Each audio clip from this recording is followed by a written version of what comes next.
Welcome back, Nick Lenz's Comic Corners, Classics slash Non-Classics. This is episode 124, Doubleshot, sick number 60. I apologize for not doing any episodes for almost a month. Making up, I've been doing several videos this day. So first up, Doubleshot like I said, but I'm not going to have two books at the same time. First up is Batman Strange Apparitions, which collects issues from Detective Comics issues 469 to 476 and 478 to 479. Basically, it's about ghosts and like that. Now, this particular storyline, basically who writes these issues is Steve Englehart, the guy who created Star-Lord, and Lin Wynn, the guy who created Wolverine and Swamp Thing. Yeah, they wrote these issues. Steve Englehart wrote most of this trade, and Len Wynn wrote the last couple issues. Now, there's two distinct things that you should know about this particular the stories collecting here. The first story collects the debut appearance of this guy, Rupert Thorne, in the very first issue. Actually, the second issue. It's in the backup story. This guy right here, Rupert Thorne. It's also the debut of the character known as Dr. Phosphorus. You may see a version of him on the show The Batman. Rupert Thorne is known for showing up on The Batman and the new Batman Adventures that was successor to the great Batman animated series, one with the different animation style. Yeah, he showed up there. Now, all the characters that are on the back of this book do show up in this book. Now, there is one other sick thing this trade also known for doing, besides the debut of Rupert Thorne and Dr. Phosphorus. They also get Dr. Phosphorus' origin story, plus it has the very story which was adapted into an episode of Batman the Animated Series, the episode where Hugo Strange finds out about Batman's secret identity and tries to auction off. Though in the comic, it's a group of unknown gangsters. In the show, it's the Joker, Two-Face, and I think the Penguin.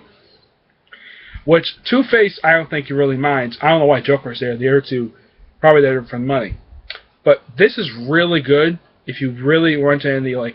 Oh, also, one other thing. This story is also the debut of one of Bruce Wayne's romantic love interests. He's had he's had over the years. Silver St. Cloud, a very beautiful drawn woman. Let's see if I can find her here. This story is very lovely. It's very beautifully drawn. Let's see if I can find her here. She makes her debut in the second story. That's her right there. That's Silver St. Cloud. Right there. The woman in the green dress. That's Silver St. Cloud. Yeah, she's dating Bruce on and off. She's rumored to have been killed off in the Winding Gird miniseries written by Kevin Smith and the art by his manager of his comic shop in New Jersey, Walt Flanagan. But this is really good. And great style. This is set during the Bronze Age of comics. That's when this comic came out, and this comic remained canon for years. Even after the first ever reboot, this comic remained canon. Now, it's unknown that the stories happened here are in fact canon in New 52, but you have to wait and see. I give this book a 9.5 out of 10. This is really good. Next, of course, is Batman Year 2. Sorry you can't see the cover. Let's see. The cover is, let's see here. There it is. That's the cover right there. That's in the front here. Yeah. It's a story where Batman uses a gun, even though he never actually fires any criminals.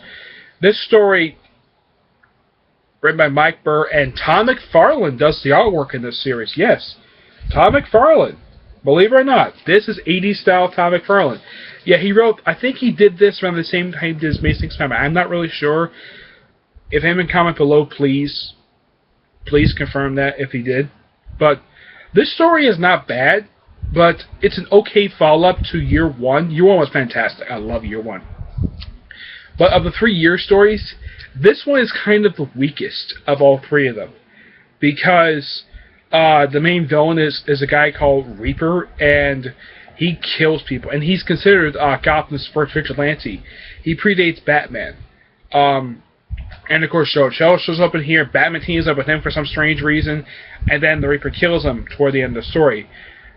I can see why this story was retconned because of 0 Hour. But it's a fantastic story to read. Would I recommend getting it? Only if you're a Batman fan. If you're a casual fan, you may not want to read this. If you don't, if you're a Batman fan or if you're a completionist, Excuse me, if you want to read the Batman stories. Oh, the Batman issues they're collecting here is 575 to 578. Those are the issues collecting here. And this story was published in 1987. Approximately, I think it was like about a year after Year 1 came out, they came with this story. Of course, this one's also 4-part, just like Year 1 was. And it establishes that Batman has been around for almost a year. There are some things that I think are still canon with the story, like it's the first appearance of the hospital Leslie Tompkins uses. Let's see, where is it? I know it's in here. I've seen it in here. Here it is. It's one of the Wayne Foundation building under construction. This very story. I think that's the only thing that's from this story that's still canon. But otherwise, this story also did get followed up. It's not collecting this trade. It's called Batman Full Circle.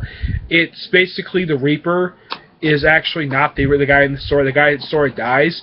The guy in that story is actually Joe Cho's son, Joe Cho Jr. And not bad idea for a follow-up. Having a villain from this, having the guy wearing the suit from this story. Yeah, it's kind of strange, but yeah. But Batman has confronted Joe Cho since the story was retconned. Years later, and of course, he died. Okay, I give the story a 8.5 out of 10. I don't want to disrespect the story in any way, shape, or form. It's a good, well-written story, but it's an okay story at that. But the only reason why I would anyone also enjoy it is because of Tom McFarlane's artwork. Okay. Alright, that's it. Stay tuned for the next episode, which is my 125th episode. Okay? See you there. Bye.